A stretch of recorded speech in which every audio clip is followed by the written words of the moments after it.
Hey everybody. Welcome to the Players Take. Fuck you. Welcome to the Players Take, episode 60, everybody. Montrell's a piece of shit. I'm your host, Justin D. Simone, joined by my asshole co-host, the 30th Spectre, 30th Human Spectre, Montrell Rice. Hey, you totally fucked me up. I'll be 31 in like 2 weeks. No, 4 weeks. About 3 weeks. I don't know. You'll be the 30th and 31st Spectre of the Citadel? Yeah, 31st, man. 31st Spectre. You know, I was going to say you were going to be second because you did such a good job on the, the race against Saren or whatever that they made you the second Human Spectre, but nah, fuck it. Okay. I just had to make you 30th. Yeah, you pissed me off, so I made you 30th. Or we can be like, we can be really cringy and be like, ooh, I'm level 31 now. Ooh. Oh my god. Oh god, kill me. Okay, experience. All right. For those of you who haven't listened before, The Players Take is our weekly show where we talk about video games, video game news, and other topics pertaining to video games. We post at 6 a.m. Central Time on Fridays on iTunes, Spotify, Stitcher, Google Podcasts, and your favorite podcast app of choice. Let's start like we always do with what we've been playing. Montrell, it says you've been playing one game, and I seriously doubt you've played anything else because this game is so engrossing. Witcher 3. Yes, that's all I played. I don't know what else to say. Like, this game sucked my life in, and yeah, a whole week. Come on, you got to have something to say about it. Like, have you? No. I'm just saying, like, I don't know what else to say about other video games because I've been sucked into this one. Well, fuck them. That's what you have to say. Fuck them. Yeah, it's kind of bad. Like, I'm really into this game, and I know. I'm probably only level 15. I think I just hit level 15. Holy shit! I didn't even go to Skeliog yet. Like, I'm still in Novigrad. Trust me, I know. Did you even get to Novigrad yet? Yeah, I'm in Novigrad right now. Oh, you are? Okay, so you finished the Velen part of the storyline? Yeah, I finished the Velen part of the storyline. I thought it was pretty cool. I didn't know so many decisions I made can have that type of outcome. Mm-hmm. And it was another storyline within Novigrad that had a similar outcome, and I had to actually replay it because I couldn't deal with that outcome. It was you fucked it up? Yeah, it was one. I'm not going to give the spoilers, but it was one where you kind of, at one point you had to turn in a friend, and that friend is getting tortured, and you can either continue on with it, going through with it, or you cannot. And is that the infiltration mission? I'm not sure if it's infiltration per se. Where you have to go with the Eternal Fire people. You have to turn in the redhead. Yeah. The infiltration where you have to like save her, right? That shit's intense. I don't know if you have to save her. Well, I don't know about that mission. Maybe that's a later on mission, but it's one mission where you turn her in. Like, that's part of the whole plan. I remember the mission, yeah. And then she's like, getting tortured in the background, and then you're like, you hear it while you're having your conversation. You can stop any point in the conversation, like, fuck this. And I couldn't take it. I tried to go through the whole thing, and I couldn't take it. And I was like, you know what? We got. I can't do this. Oh man, I grinned and bared it. I was like, yeah, keep fucking torture her. Keep poking her, man. Prod that bitch. You're an asshole. Well, I was Team Yennefer, so okay. Playthrough, so okay. I guess that makes more sense. Yeah. So. Well, question, I guess. How do you feel about Novigrad now that you're there? Like, is it one of the most like I feel like this is a leading question, but I'm going to say it anyways. Is it not one of the most awesomely realized cities you've seen in a video game? Yeah, I like how it has different kind of overhyping it. It's like, no, but no, it is a really fleshed out city. You can definitely tell parts of it where there's a lower class, a middle class, and a higher class district. Mm-hmm. And it's a really big city. There's just so much shit in it. It feels like it's an actual city. Like, it feels like it's to scale. Yes. Compared to some of the other smaller little mini towns they have in there, like to the rest of the world. Well, like compared to Velen, yeah, that place is pretty small. Honestly, yeah, exactly. Like the castle is huge and cool, but the actual town outside the castle is like fucking minuscule. There's like 10 huts. Yeah, exactly. And they're like, the Baron has a lot of men. He can, protect this land. Yeah, I'm like, where did all these men come from, dude? I already see like 12 people. But Velen actually feels like it can hold an army, a whole, Nilfgaardian army. So, I mean, I like that aspect of it. I like the politics. Since I got to Novigrad, I'm starting to see more politics between the Reddian army and Novigrad. The characters I do like the most out of all the characters right now that you meet, the races, I guess, if you want to call them that, is the trolls, man. The trolls are really fucking funny. Oh, they're funny. They're really funny. They're so, I don't know, they have a wholesomeness about them. Like, they're just they're cute. Yeah, they're cute. They're like so dumb that they're cute. Exactly. And they look like menacing when you first see them, but they're just like, hey, I'm here just like everybody else. What's up, man? Like, wait, you throw a rock? I throw a rock? Like one side mission where he's like kind of tricked by the Reddian army to like guard something, but he ends up getting hungry and eats them. And he feels bad. He's like, I'm still a part of the Red Army. I still like them, but yeah, like they. Oh yeah, that shit was hilarious. Yeah, he like drew his own like crest or whatever. So that was pretty funny. But that was good. Yeah, I like the story so far. I like different characters you meet and the interactions and stuff like that. I think it's really good. I like how this is the first game to me, honestly, that does the whole like usually RPGs before this one before this one, they have this thing where they have like a good and a bad system, a renegade paragon, or just good and bad karma system. And I like that system a lot, actually, contrary to a lot of people. But this is the first game that doesn't have that. And it feels really organic in your decisions that you're making. Yeah, like I said before, it's. I mean, you make decisions and you have to deal with the consequences. That is the game, and it feels really natural. But they don't make you feel bad about any decision you make. It's just your personal thing, right? Like, well, I don't know. Depending on how the Baron storyline ends up, man, it's fucking sad. I got the bad storyline. Oh, I felt terrible. Right? It's depressing as fuck, dude. Oh my God. I felt terrible. But as much like as I said, that dude, it wasn't like oh, your karma has went down because you did this. It was just like a personal thing. That's the thing. They didn't explicitly say it was your fault, but it's like, I mean, it isn't really your fault. The way it plays out based on your decisions is just natural. It just plays out like the way you would think it would play out. Exactly. Yeah. And they don't let that get in the way of like good storytelling. Exactly. Yeah. And and the thing is you actually have to do a side quest for it to play out too. You don't actually, it's like not part of the main storyline. Like if you leave and don't do the side quest, you'll never find out. But yeah, I did that side quest, and if you go to completion with it, it's pretty sad actually. So, yeah. Like it's an interesting. It was definitely one of the first shocking moments of the game for sure. Yeah, because I actually like the Baron, even though he's an asshole, but he has a lot of depth to him. Like, yes, he does.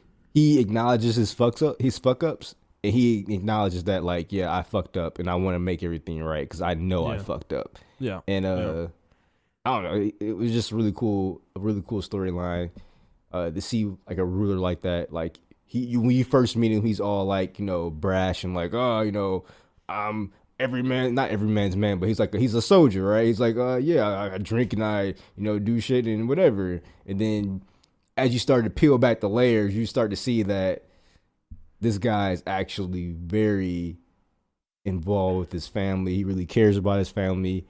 As you grill him more, he's just like a fucking alcoholic, though. Yeah, exactly. It's like his Achilles heel. Yep. And I don't know. It's really cool how his family sees him, and then how his own men see him as well. Mm-hmm. And then how he sees himself ultimately at the end, and it's just, that was really good storytelling. Like I can't. Right. It's been a while since I felt like that in gaming moments.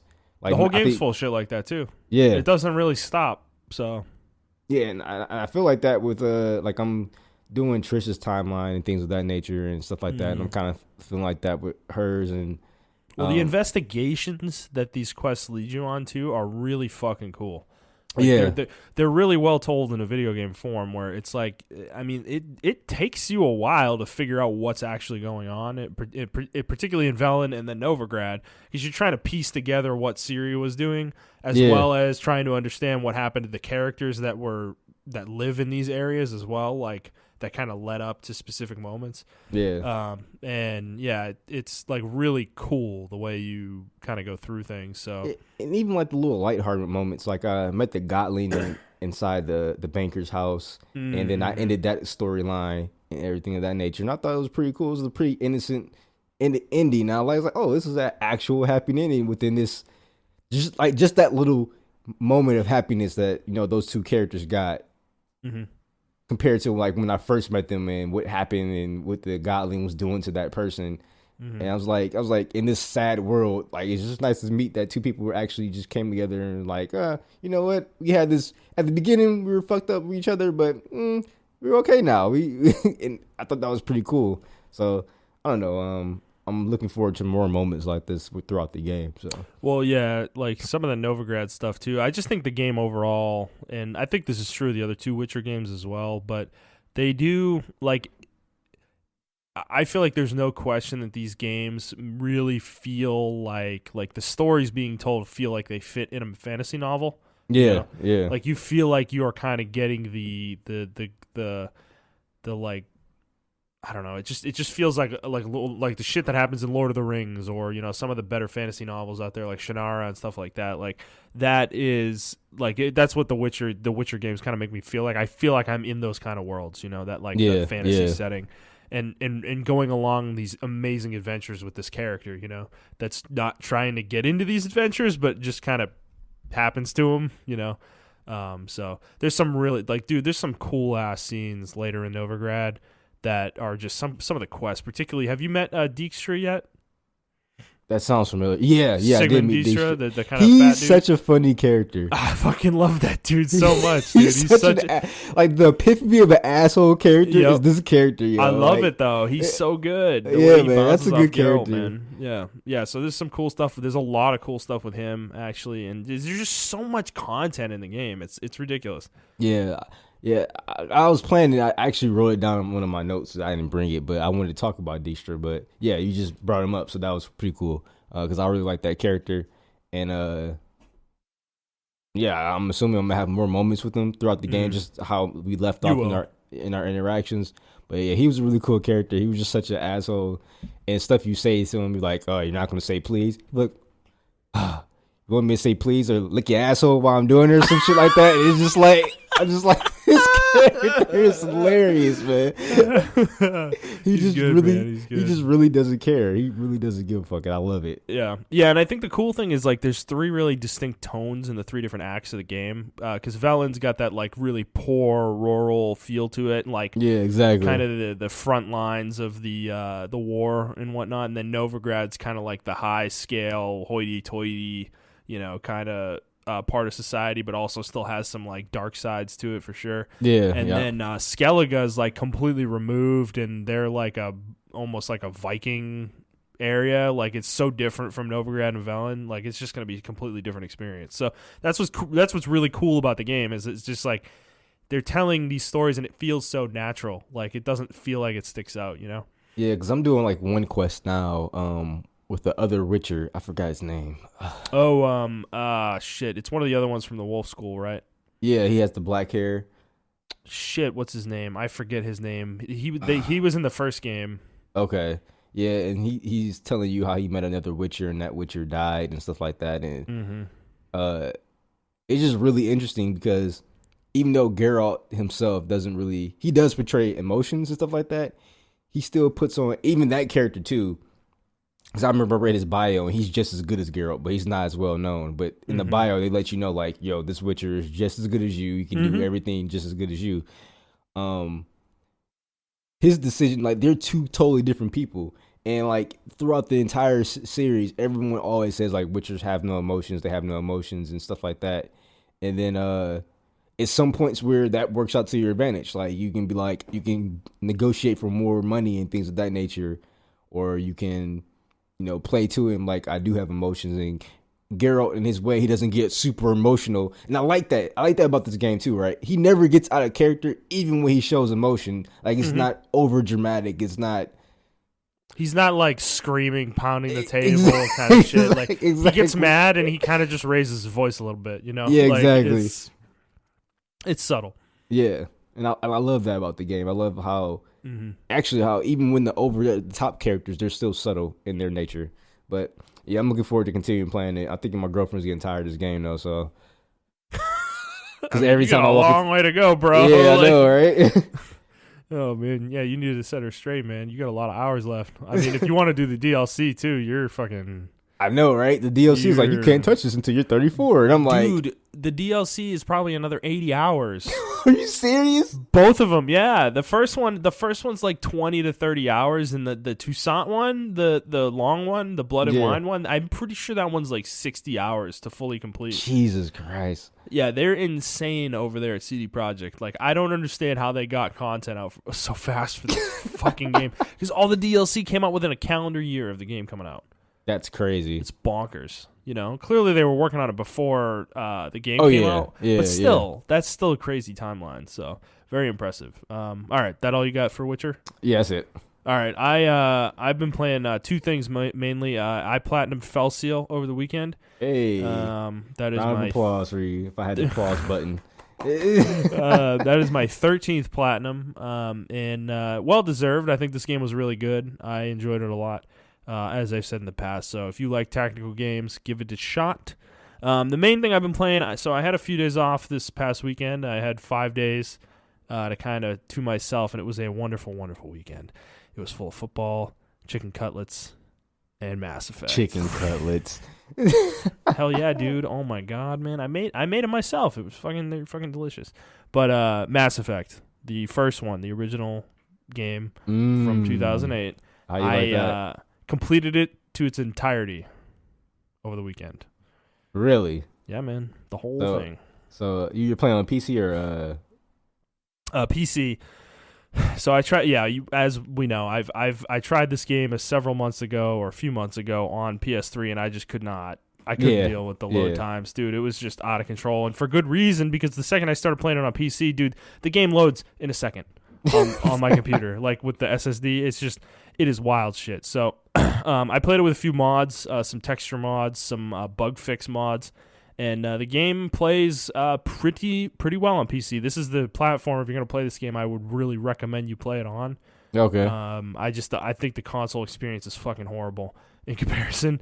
And I can definitely agree with that. Yeah. So, man, I got to say, I was pretty obsessed with this game over the weekend, even though I've played it before. Like, playing it again, man, was such a refreshing, it was such a breath of fresh air in this time of open world and all these fucking, action games and games that are just like, obsessed with gameplay.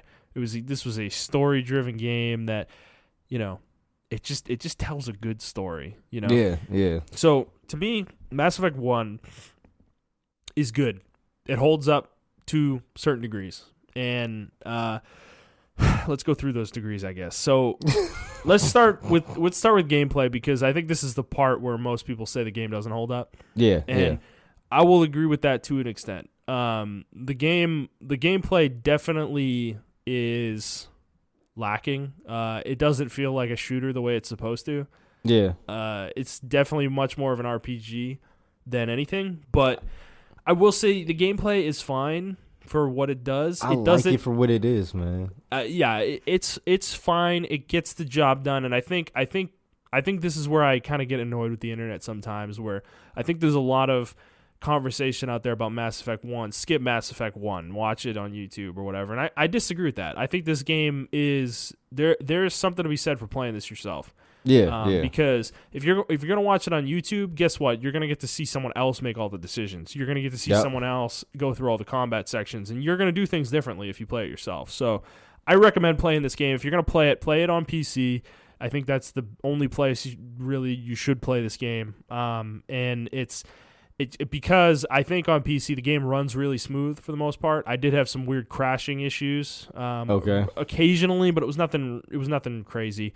I think the game plays really smooth. The only issue with it is that eventually it just gets really boring. Like when you get high enough level and your armor is good enough, you don't even need to use the cover system at all. Oh, really? Nah, dude, it's like almost to your detriment to stay in one place because the game's so old school in the way it works, where enemies will shoot a rocket at you, and the rocket's like a physical projectile that comes towards you, but it's so slow you can literally just go boop.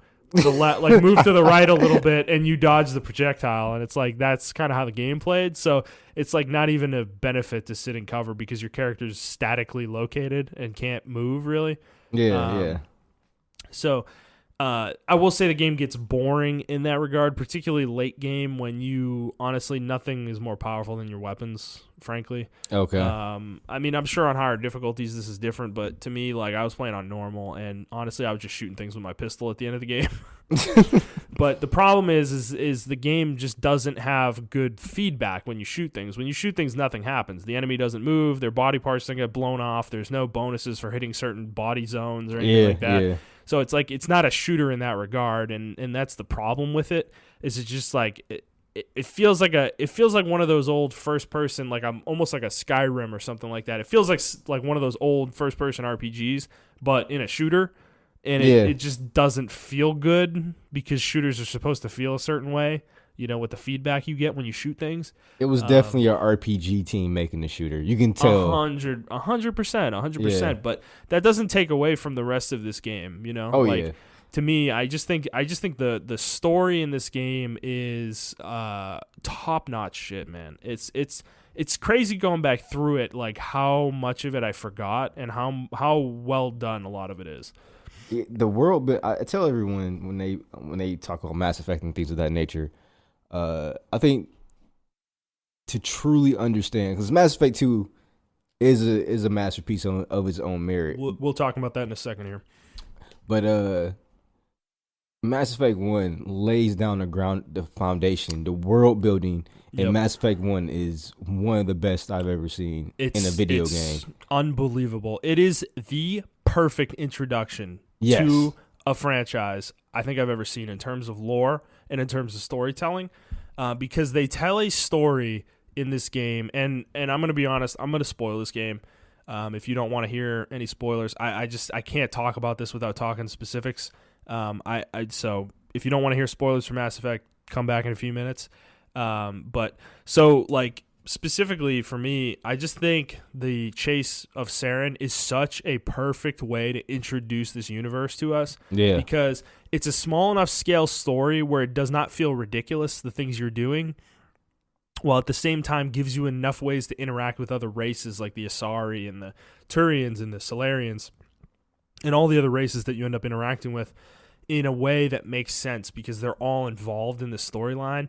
And then to finally introduce the Reapers at the end of the game as your kind of big overarching threat. Yeah, exactly. And the way that's done is so phenomenal to me. Like it was. To this day, I still don't know, and this is up for debate in the forums of Mass Effect and stuff like that.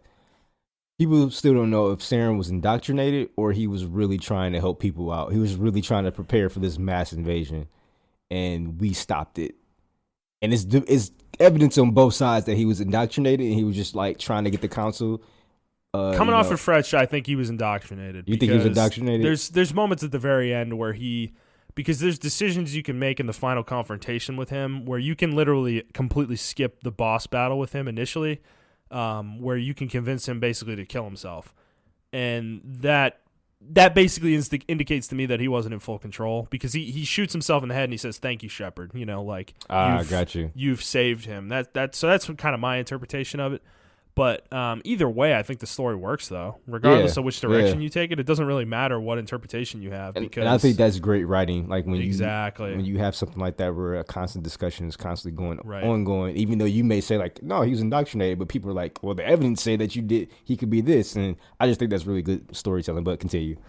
Yeah, but the way the game leads up, because they introduced Sovereign the Reaper immediately. He's literally the first thing you see on the first mission. Like it's So that's what's so weird about Mass Effect 1, right? So Yeah. I went back and played it after the whole controversy of Mass Effect 3, and I saw comments, people saying, "We didn't know about this. This was never introduced in this game series." And I'm just like, they said it in the first game. When you meet, before the major choice between Ashley and Caden, you see Sovereign. You meet Sovereign. The introduction of Sovereign happens during the Vermeer mission. Exactly. And it's one of the best. I think it's one of the best moments I can remember in a game. It's such like a, because it comes out of nowhere. Like you exactly, yeah. In the first moment of the game, you run into a Prothean beacon or whatever, and you kind of absorb some knowledge from it, and that's the whole basis of the game, basically. Yeah, you're chasing those visions the whole game up until this point in Vermeer, and in Vermeer you get a second Prothean beacon. You find a room that has a second one, and you absorb the knowledge from it, and that triggers Sovereign knowing you're there, and then he opens a communication channel into the room you're in and starts talking to you. And you're like, wait a second, like Shepard walks up there and they're like, wait, like, because you can see an image of the entirety of Sovereign, and it's the fucking ship that Saren's been using, and it starts talking to you, and you're like, wait, you're his ship? like what you're talking? Like you're the Reaper. And it's like, fuck yeah, you can't comprehend anything I'm doing, you know? Like you're fucking stupid organic. I'm a perfect form of life, so fuck you. You know, and that's like the whole concept of it. Obviously, he just sits there basically and taunts you the whole time as you ask him questions, but it's such a cool moment where it's because, like, I think smarter people probably figured this out before you get to that room, that Sovereign is the ship. You know, the ship is the Reaper, but you know, I don't think it's hinted at enough that most people figured that out. You know, and that it's definitely not, in my opinion. This is someone who played Mass Effect 2 first, and I went back and played Mass Effect 1. I'm like, oh shit. Well, the other cool part about it though is that it is kind of an out of nowhere reveal, but it makes fucking sense. Yes, they laid the groundwork. Once it's revealed, you're like, it wasn't out of the realm of possibility. You know? Right. Yeah. It's a possible outcome to everything you've seen up to that point, and I think that's why it's just so good, you know, because the second you see it, you're like, oh shit, you know, it's like, it's one of those moments, you know, and I think the game has a couple of those, but to me, it's just like the investigation of trying to find out what Saren's trying to do is such a cool thing, because every mission you do layers new pieces of information onto what you know, and none of the missions that you do with the main missions are worthless. Like they're all worth your time. Yeah, you know. I just like the entire plot of you chasing him and you proving to the council that, you know, like, not only are you proving to them that Saren's like full of shit and you need to worry about this guy, but you're proving to them that, you know, humanity's not a piece of shit as well. They can be relied on. Exactly. Right. Well, that's why it's a great story, because it's not just a story about the Reapers and Saren and even you. It's a story about how humanity kind of forges their path into the galactic community. Because at the beginning of this game, it had only been 26 years, I think, since like first contact with aliens. Yeah, and exactly. Things had accelerated rapidly for humans. Like, we were integrated into the galactic community. People, they're colonizing all sorts of fucking planets. Humans are. And people were not fucking happy with it. Right, and the other alien races aren't happy about it, and the fact that they're like they get their first Spectre 26 years after becoming a part of the council the council community, is like pisses a lot of the other races off, because they've been around for 1,000+ years, you know, and they haven't gotten any kind of treatment like this, and so that's the cool part about it, though, is that the thing is, it feels realistic the way it's told. It's not like told in a way where you feel like humans are doing anything unreasonable or anything kind of crazy is happening. There's no like Deus Ex Machinas that happen in this game. Yeah, exactly. Everything that happens feels realistic, but it still takes you by surprise at the same time, you know? Yeah. That's what I like about it so much. And I think Saren's such a good antagonist, because he's immediately shown to the player and to Shepard to be an antagonist. Like, actually, he's shown to the player before even Shepard really knows, because you see him kill another Spectre on the first mission that you're on. Yeah. And you know he's evil, but you spend a good portion, like 20% of the game, just trying to convince the council that he is actually a bad guy, you know? Yeah. Like, and that is cool, though, that they don't immediately just accept what you say at face value. Like, exactly. I think that's really realistic of them to do. Saren is a known quantity to them that has done numerous missions for them, whereas you're a fucking human that they've never encountered before. And exactly. It's like, it's realistic, I think, the way it's presented. The politics of it is really, it's just smart. Like, it's just smartly done, you know, in my opinion. And I think that does a huge credit to it later in the game. When Shepard ends up saving the council, that really like solidifies humanity's place, or your choice to save the council. Actually, you don't have to save the council; you can not save the council. That's interesting too. When I had that choice, I actually did both playthroughs, and it's just interesting how things turn out on both sides. I did some reading on the other side because I am unwilling to let the council die. I didn't even do it, even though I was playing Renegade. I didn't do it on this playthrough because I think I did some reading on it because I figured what would happen, and what happens basically is what I thought, where like, you know, Udina tries to use it as a fucking way to get humanity like control of things, and I hate it. I hate that idea because I think Udina's like the shittiest person. He is, but I hate that guy. But you're supposed to hate him, so whatever. But I think like all that too, in the individual missions. So my favorite two missions are probably Ilos and Vermeer, the final two. I liked Novaria. Pharos is probably my weakest one. I really dislike that Pharos? One. That's the one where you're in the Prothean, the world that was a bunch of Prothean ruins. That's like everything, like they colonized like the tops of the skyscrapers or whatever. We're the Thorian, the plant that was like taking over people's minds. I actually like that mission. It's okay. Playing it again, I have a better opinion of it than I initially did. The gameplay aspect of that mission was boring, but I think the story was really cool. It was a cool world. It was cooler than I remember it being. That's for sure. I still think Novaria is better.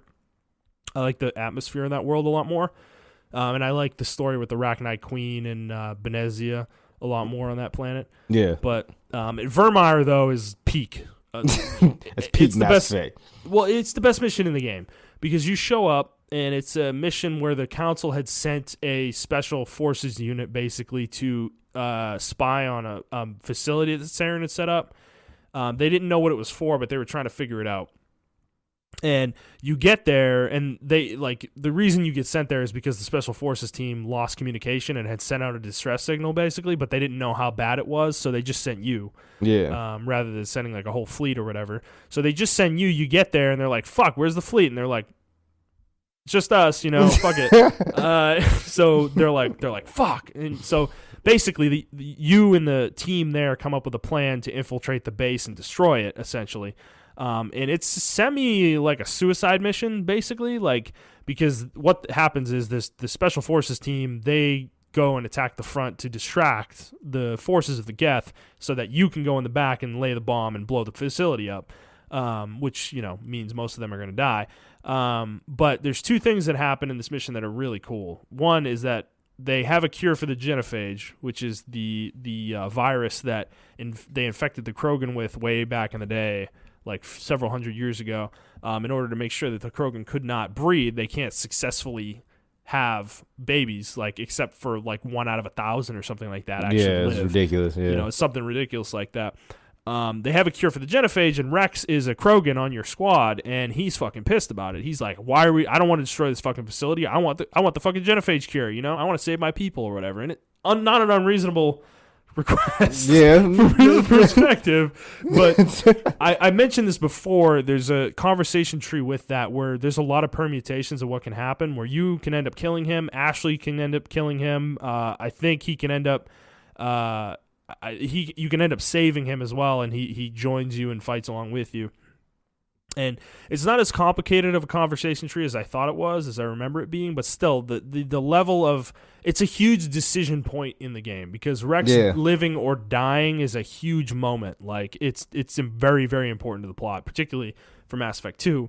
It actually has some effects in Mass Effect 2 and 3 if he does not survive. So That's a huge moment. It was really cool and well done. And then also you have to give one of your squad mates to the assault teams, whether it's Ashley or Caden. You have to pick one of the two of them. Yep. And whoever you send, it doesn't really matter who you send, but later in the mission there's a point where there's a split point where you have to pick to save one of the two of them, and the other one dies. And it's a huge moment in the game. Yeah. Because you only have 6 squad members. And depending on who you've been using, like, you might be losing somebody really valuable to you from a gameplay standpoint. Yeah. But also, it's just one of the first games I remember really giving the player a choice like that. You know, I do remember that making headlines because people were not upset, but they were just so surprised that you can't get this character back. There isn't a way to do this. There isn't the right way to do this. There's your choice. Like, but that's the whole point. Yeah, and I love games like that. So. I love that they did that. And it's one of the first games to do it, and I think A Witcher's another game that's done it very well since then, those kind of things. But it's just it's kind of the epitome of Mass Effect, is that they gave you an unwinnable situation. You know, they presented you with an unwinnable situation. You can't save both. You have to pick one, and that's it. You know, and that's how... Because you get asked about it afterwards several times, and the answer basically always is like, look, I had to make a choice. Yeah. I chose whoever, you know. I chose person A. You know, it's just the way it goes sometimes in missions. And I really like the just plain, like, flat tone of that, you know. There is no buttering it up. There's no rosying it up. It is what it is. You chose somebody and the other person died. That's it, you know. It's like, it sucks, but that's what happened. You couldn't save them both. So I really like that aspect of the game. And then at the end of that mission, the other part of that mission I really like, though, is as you're infiltrating the base, there's a ton. This is one of the first games I remember doing stuff like this, where there's a ton of radio chatter from what the assault team is doing. You know, while you're infiltrating the base, you hear them like, Alenko, you know, fucking go over there and draw their fire towards you or whatever. Like, you don't actually see it playing out, though. You just hear them. You just hear it. Yeah, you just hear what's happening, and it's really cool and atmospheric, and sets the tone for the urgency of the mission. You know, that this isn't something where you can like mess around. You know, even though you can. But it's like, but it audibly kind of puts your like heart, like kind of ups your heart rate, you know? Exactly, yeah. And I think it sets a really good pace for that mission, and it's definitely my favorite mission in the game. The second mission, though, Ilos, which is basically the last mission of the game, the moment when you get to the VI on the Prothean world, that kind of explains everything to you. Do you remember this? Because I completely forgot about this until I played it yesterday. Oh, I don't remember. You said the virtual intelligence? Yes. Well, it's actually, I think it's an AI, technically. But man, it sounds familiar, but so continue. you're I'm chasing, about to replay it again, but go. Okay. You're chasing Saren through to the relay that shoots you into the Citadel, but there's a point where it stops you. You kind of get blocked, and you have to get out of the Mako and walk into a room, and there's a platform there, and then there's an AI that's a Prothean AI that was there 50,000 years ago when the Reapers destroyed the Prothean race, and he explains everything that happened to you. You completely forgot about that too, dude. Yeah, I did. This was the coolest fucking moment, because they lay everything on the table, and it's such an awesome fucking reveal, because it's as horrifying as you could have possibly imagined. Yeah. It's a pure, utter massacre. The Protheans didn't stand a fucking chance, and if you don't do what you need to do, you're not going to stand a chance either. And it's such a... Because doesn't he give you a percentage rate of how, I think, your success of actually beating the Reapers? No, not really, but he does... He does explain to you that, like, because what happened was Protheans got wiped out, and what happened was because the Citadel it's revealed in this moment that the Citadel is a mass relay. Yeah. It's one of the relays, but it's inactive. So the thing is that what the Reapers do, they created the Keepers to maintain the Citadel and turn the relay on when they were ready to come and wipe out organic life again every 50,000 years.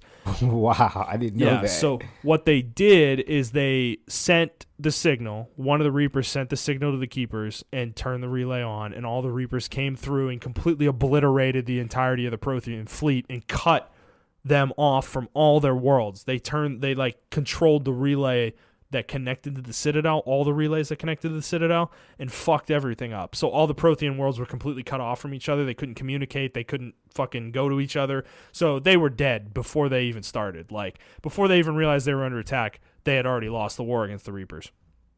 So what they did was, on Ilos, they put like 100 people in cryostasis, basically.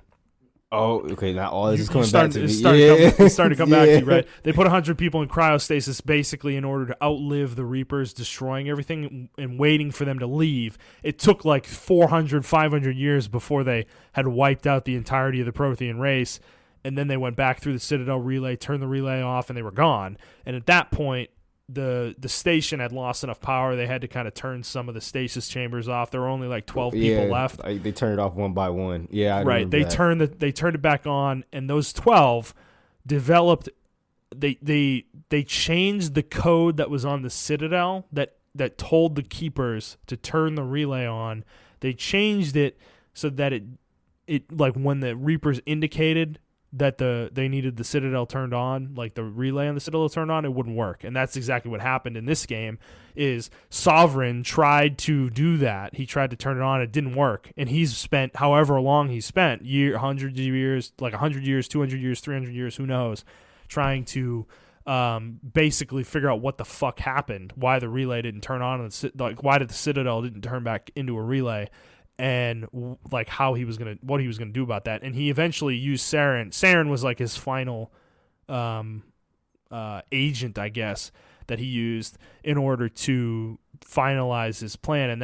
And he made one mistake. He made like one big mistake, is that he decided to end it all in a giant battle against the fucking fleet. It almost worked too, but so once you find that out, you leave, and then you go through the Citadel relay, and the Citadel's getting completely fucked up. Like, the Geth have come through, Sovereign's come through the relay. They're fully assaulting.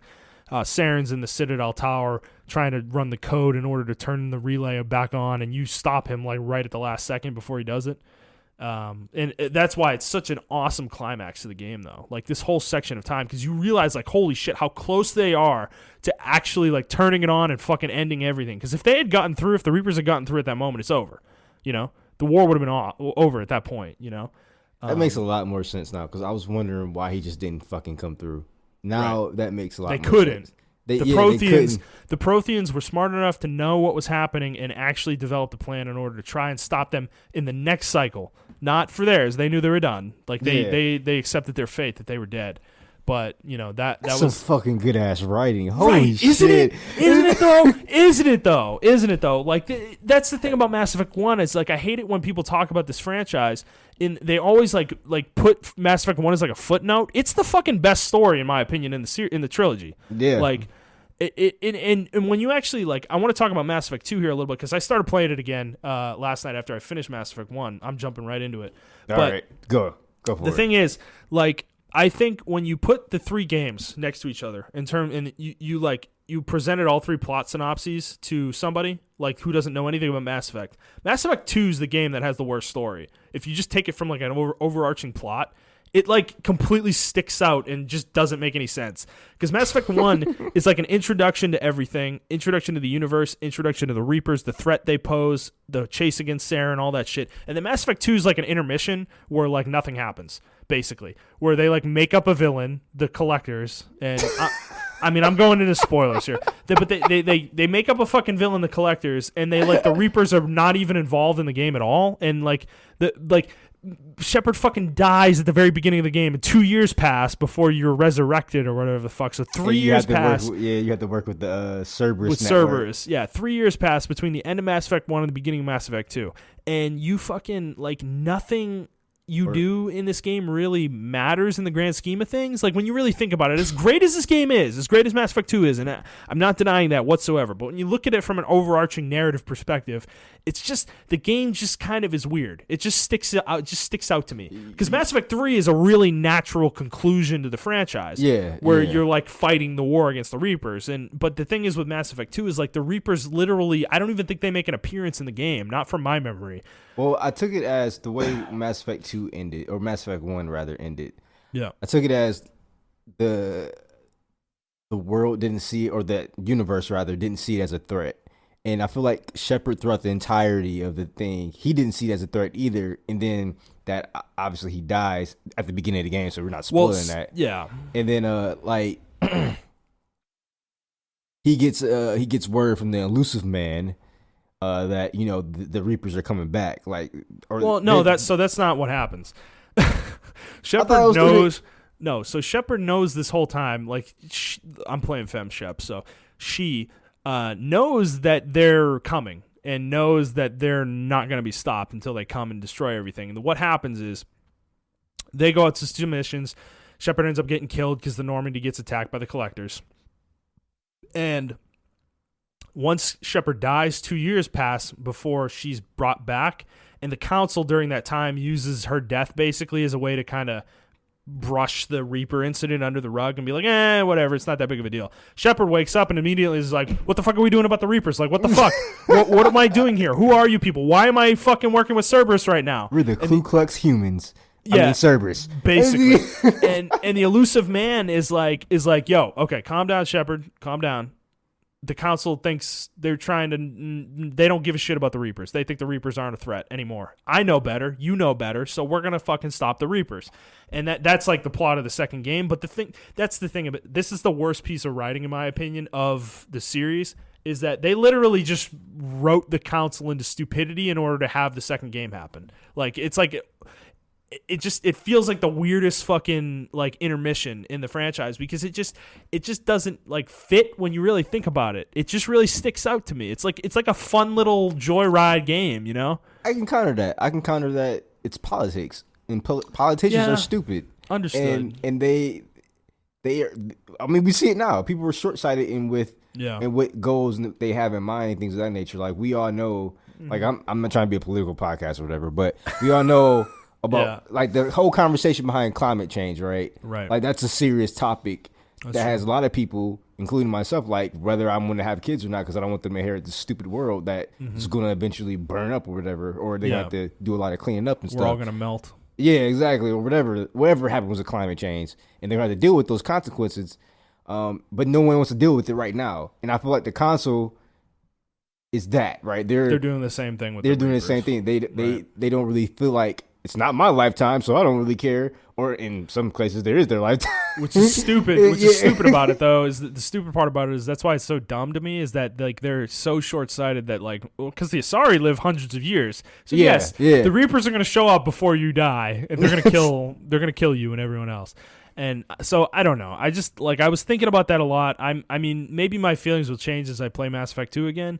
But like when I started getting into the game, it just like really started to hit me when I really thought about it. I'm like, this game is really weird. It's like a really self-contained story compared to the other two games that are really dependent on. It is because when you play Mass Effect 3, a lot of the shit that happens in Mass Effect 2 like doesn't fucking matter. It doesn't matter at all, and it's completely brushed over. And a lot of the decisions you make are irrelevant. Honestly, the decisions that matter are some of the ones you made in Mass Effect 1. Yeah, you know, and so I don't know. It's just. I think that's the thing about it is that's why I get so annoyed when people talk about Mass Effect 1 is I just think it's unfortunate because I want to kind of bridge this into a different conversation about Mass Effect. Well, two more things I want to mention before we move on is the one reason this game succeeds is the fucking voice acting. Everybody in this goddamn game fucking knocks the voice acting performances out of the damn park.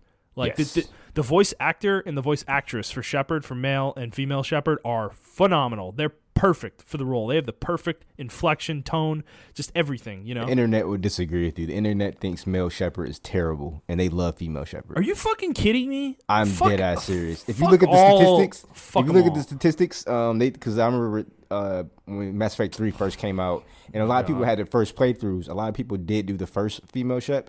And it was a huge difference, too. I think it was like a 70-30 difference of people picking the femme Shep over the male Shep. And I was surprised by that because I chose male Shep. She does a really good job. Like, I do think she's probably better. But, dude, male Shepard's voice actor is perfect for Shepard. I think he is, like, too. He sounds great, in my opinion. I don't think either one of them are bad. And I think all the other characters, the side characters, and even the non-crewman characters like the council and some of the just random NPCs you run into, they all have good voice work, you know. And I will say for Mass Effect 2, and Mass Effect 2's credit, I've already noticed a significant jump in the quality of the voice acting, though, in Mass Effect 2. I will say in Mass Effect 1, there is a little bit of a monotoneness sometimes with some of the lines, some of the line delivery, but it's nothing that like detriments the game per se, but it is there. But so there's that. I do think the other thing is the amount of lore in the codex in this game is just unbelievably ridiculously huge. Like there's two sections of the codex. There's a primary codex and a secondary codex. And a secondary one. The primary codex is the one where the guy reads the lines, the guy with the amazing voice. Yeah. Reads the codex entries. Then there's a whole secondary codex that is shit they didn't have time or didn't want to pay him to read.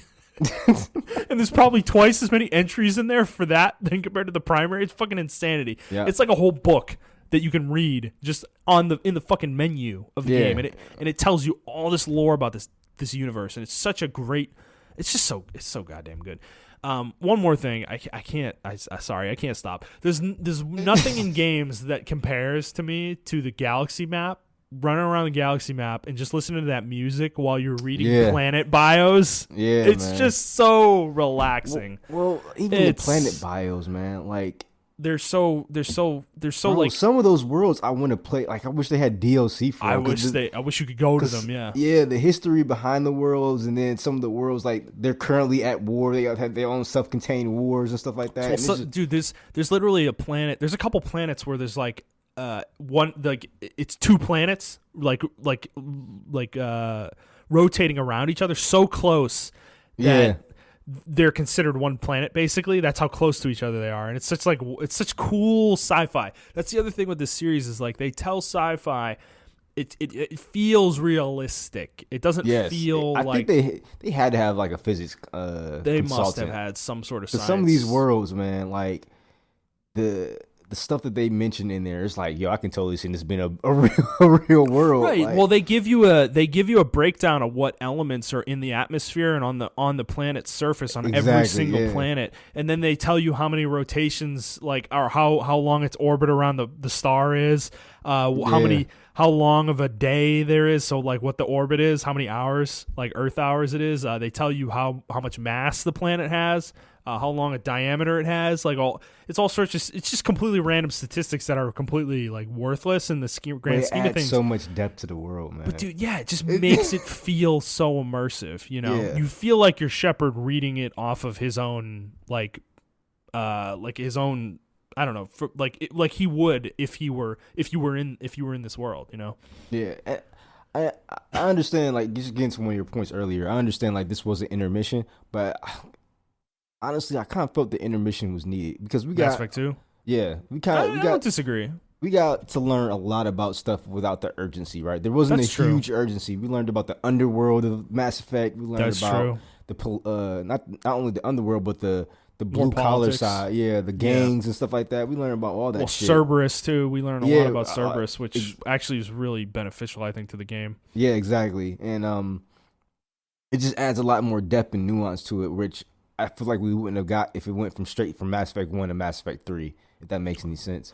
Right. I don't necessarily think it needed to go from Mass Effect 1 to Mass Effect 3. I just think like Mass Effect 2 needed to have more like a lot of shit happens off screen between Mass Effects 2 and 3, and it's weird that that's the case. Yeah. You know. So, one more thing I want to say, I want to kind of talk about this is EA or BioWare has been teasing some shit on Twitter today about Mass Effect, and they I don't know, they put some graphic up about the mass relays, and then they did like a hashtag mass relay or something like that on Twitter, and people are speculating that we might be getting remasters. And number one, that would be hilariously perfect fucking timing because I literally just bought these games a month ago on PC, you know.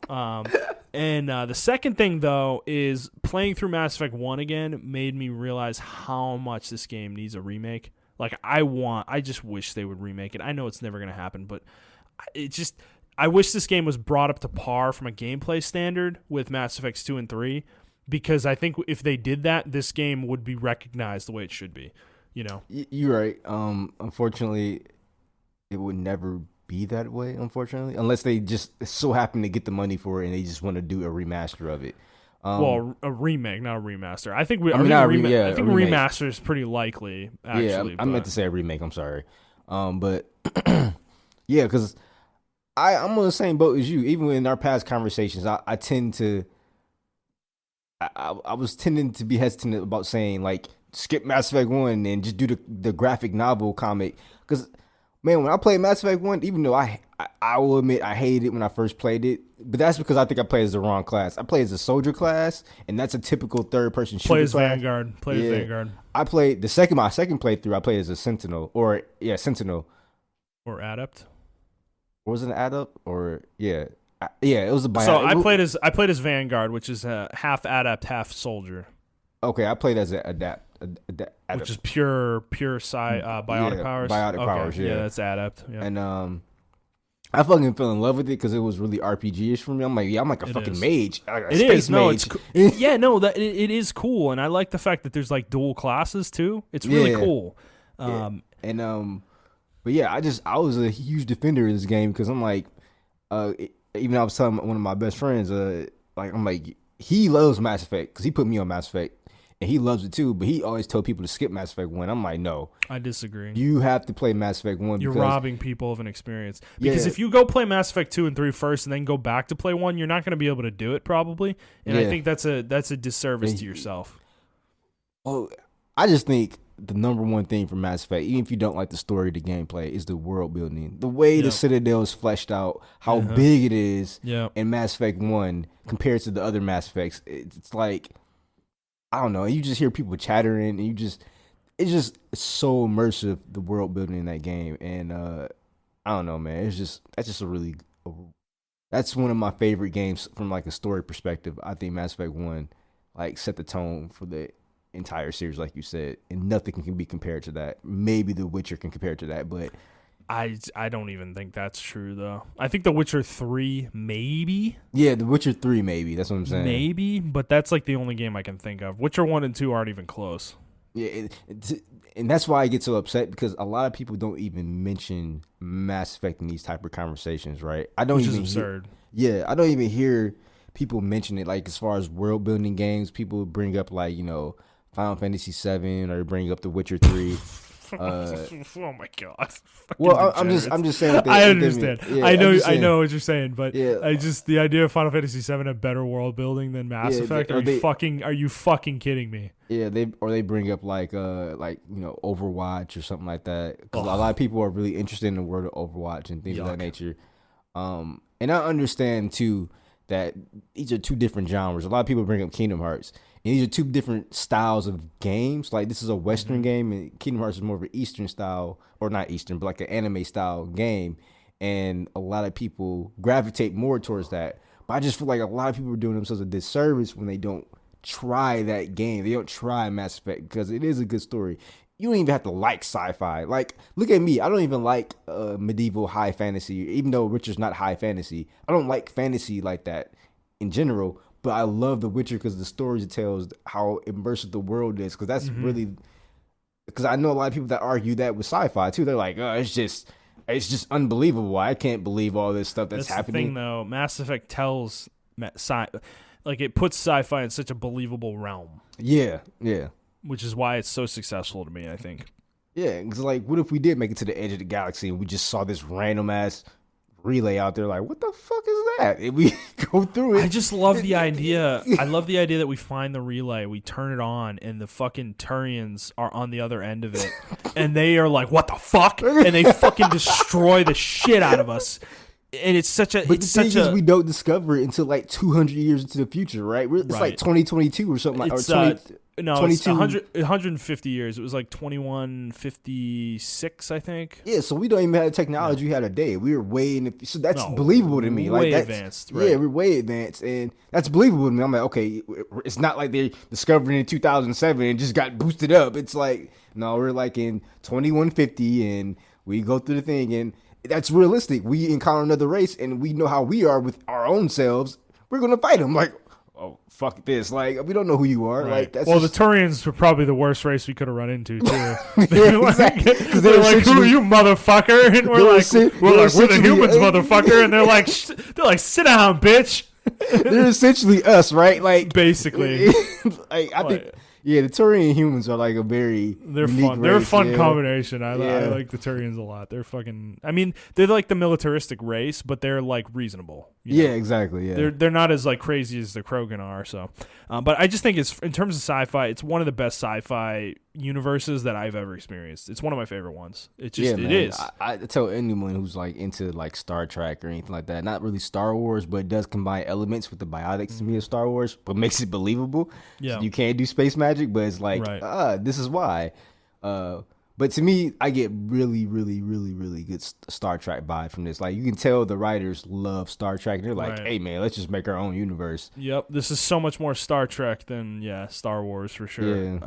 Yeah. So, I don't know. It's just, it's a great game. I recommend people play it. Put the gameplay aside if you can't handle it. Like, just get through it, And I know the Mako, I will say the Mako, by the end of the game, I gave up on some of the side missions because the Mako is so fucking bad. There's so many planets that you have to use the Mako on, and I just couldn't handle it by the end of the game. I'm glad they scrapped it, but I think they could have did a good mix of both in 2 or 3. Dude, the problem with it, I just don't understand how the Mako made it into the game because it's so bad.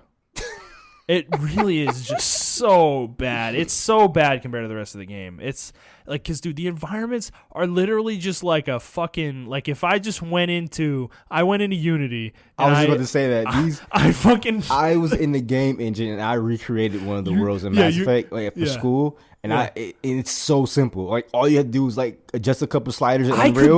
I could do it without a Unity lesson. All I need to find is the fucking tool that lets you like pull and like change around the terrain. And because this was made in Unreal and it's so easy to use Unreal. All you gotta do is like do a couple sliders, do some physics, and you're done. Like, that's it. Yeah, dude. And the Mako feels like you're in a fucking bouncy house all the time with the thing just bounces off cliffs and shit, man. It's so bullshit. I hated it. By the end of the game, I wanted to fucking punt the thing into space. I hate the Mako. It's such a terrible. It controls so badly. So I will say, one thing that Andromeda did really well was their version of the Mako. The vehicle, yeah. And I can't wait to play it because I'm that's what I'm doing right now. I'm playing through these 3 and then I'm going to Andromeda. So yeah, and I feel like and actually the worlds are really gorgeous too. In Andromeda, I just wish they were a little bit more fleshed out as far as side missions. But like, man, they really nailed it on the head as far as like the worlds they built with it, and they learned their lessons as far as from Mass Effect 1 to Andromeda. Like, I feel like the riding around the world in Andromeda is way more fun. You can get out the vehicles and just fight, and they have better enemy placements and stuff like that. Mm-hmm. But that's all I gotta say about that. So, I'm looking forward to it. Now that I'm done with Mass Effect 1, by the end of the game, I was really looking forward to Mass Effect 2. Now that I'm on Mass Effect 2, man, I played for like 3 hours last night, and I could not stop. It was just... You got to force your stuff to stop. It is an amazing game, okay? So as much as I was criticizing the story earlier, like the thing that Mass Effect 2 does so well, and I'm sure I will elaborate on this more the further I play into it here, is... What I remember is that the game tells character stories so fucking well. Yeah. It's amazing. So I will say one thing that's weird though, playing it now after having played it back in the day, is Miranda is the weirdest fucking character in a video game because she's literally Yvonne Strahovski, the actress, put into a game, and it's just her. Like it's the weirdest shit. Like because what I think they did is they literally took her body and just put it in the game as a character model. They had to. I mean, it's the weirdest shit. She's so sexualized in that game. I know, it's such fucking fuck, dude. But you got to think back in the day, like, wow. I mean, well, because she was like the co-star on Chuck. You remember that show? I know you never watched it, but it was on NBC for 5 seasons. I like the show a lot, but it's like that's what I knew her from, and seeing her in this game was like really exciting for me at the time. But now being like so far removed from all that, it's like it's just weird to go back and play this game and be like, fuck, she's like. It's just like her in the game, And like you said, she's kind of like really sexualized. It's like Because she like I've literally already had a conversation with her where she's like, yeah, my physical appearance is enhanced, just like every other part of my body is enhanced. It's so like what a nerd sci-fi dude would want, like who can't get a girlfriend. Yeah, I'm like, oh boy. I was like, oh no. So yeah, I don't know. I just have to point that out now before I get deeper into the game. But you're definitely some cringy parts of the game. Well, the other thing that you remember in Mass Effect 3 when they put Jessica Chobot in the game.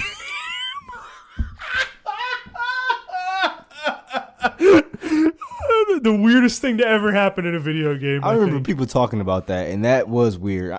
I didn't really know who she was until I went back and looked, and I'm like, what the fuck? Oh, if you know her whole history, it's even weirder that she was in the fucking game. What is her history? Well, I guess we talk about that with Mike. Yeah, if you want to look it up, just look up Jessica Chobot PSP, and we'll go from there. All right, we're gonna move on. I know we've been talking about Mass Effect for like a fucking hour, so let's move on to the news. We actually have quite a few stories this week, so let's get started. So this dropped today. Square Enix is delaying Final Fantasy VII Remake and Avengers. They just announced this today. Final Fantasy VII Remake is getting delayed from March 3rd to April 10th, and then Avengers is getting bumped from May to September.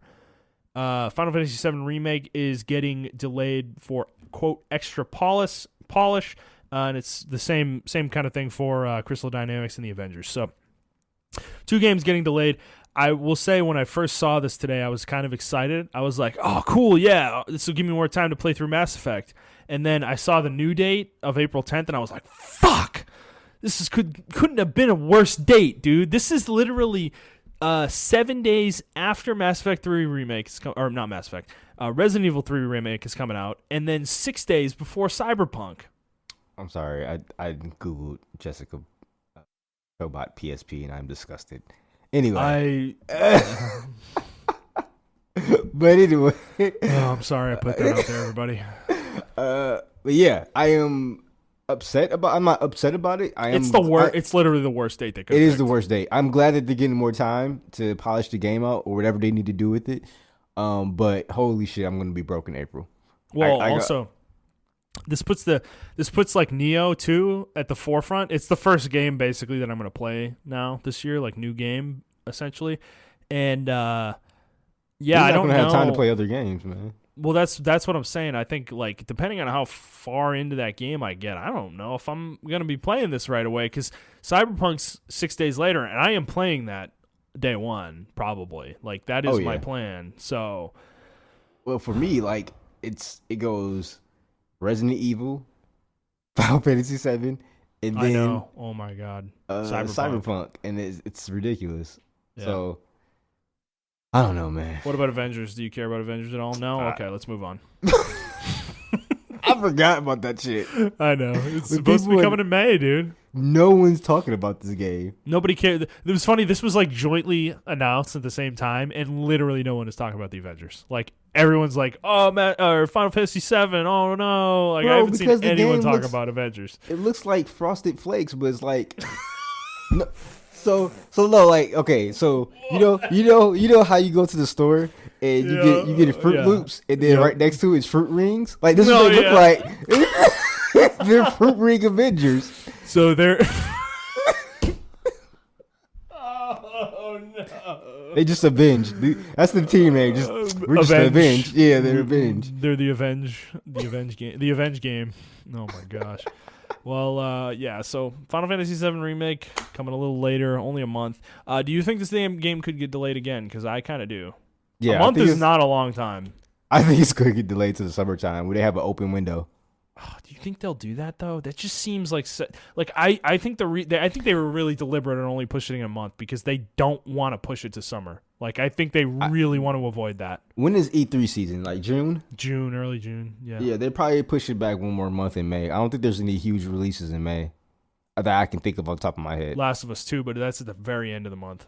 Yeah, they probably push it to the beginning of May.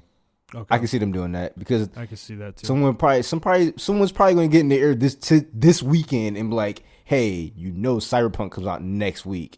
But then again, Cyberpunk, in my opinion, we're like the rare few that plays Western and Japanese games, and I feel different audiences. It's a different audience, yeah. So I feel like everybody's the audience for Final Fantasy VII Remake, though. yeah, but like literally everyone. I consider like, okay, I would say like someone like Jet, right? I consider him a Western gamer. I don't think he's gonna rush out and buy Final Fantasy VII. He will play it, but he won't rush out and buy it. He'll play Cyber. Will he play Cyber? No, he won't play. He's not gonna play shit. Okay, he's gonna play PUBG and he's gonna play Grim Dawn. That's all he's gonna play. All right, you're right. Fucking our friend Andy got Monster Hunter World Iceborne, and Jet got it too. And Jet told him he was gonna play with him, and I don't believe that. I hope we get bigger so you guys can hear our character Jet, because he's just gonna be like a meme at this point. Who's this mysterious guy, Jet? I don't know if we ever want to put him out there. There's definitely some questionable things that he says when we're playing PUBG. Then again, I don't stop it. I join in most of the time, so I don't know what that says about me. Shit. All right. Okay. Let's move on. Next story. These next like 4 stories are all kind of linked together. So we're gonna go through them all kind of as we have a conversation here about Xbox and Sony. So this was kind of not announced, I guess, but like talked about last week. Xbox Series X apparently is not going to have specific exclusives for it at launch for like a year, maybe 2 years. Yeah, so they're not going to have any exclusives for the console per se, but the Xbox platform or the ecosystem, which for Windows, Xbox One, and Xbox Series X will have exclusives. So you can't get these exclusives on PlayStation or Nintendo Switch. You have to be in the Xbox ecosystem to play these games. Let me read the full quote. So this is from Xbox Game Studios boss Matt Booty. Quote, as our content comes out over the next year, 2 years, all our games, sort of like PC, will play up and down that family of devices. We want to make sure that if somebody invests in Xbox between now and Series X, that they feel that they made a good investment and that we're committed to them with content. So, basically what Montrell said is correct. If you buy a game, this is going to be true for Halo Infinite, like you'll be able to play it on Xbox One, Xbox One X, Xbox Series X, or PC. And that's kind of their plan. This is the opposite approach of Sony, which is going to basically all their games are pretty much only going to be playable on PS5, maybe some on PS4, depending on what it is. If it's close enough to the launch of the PS5, that might be true. That might be crossplay. But I think a year in, they're going to be fully exclusive to PS5.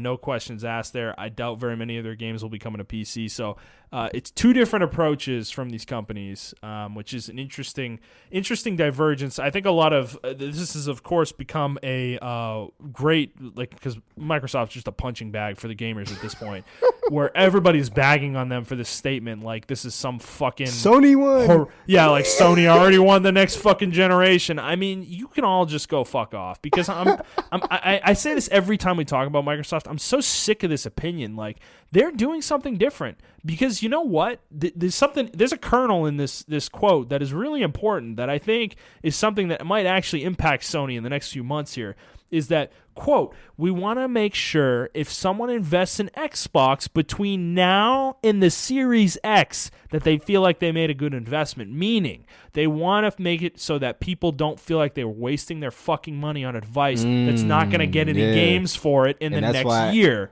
And that's why I think they're thinking future goals instead of that's why they're thinking ahead in the future.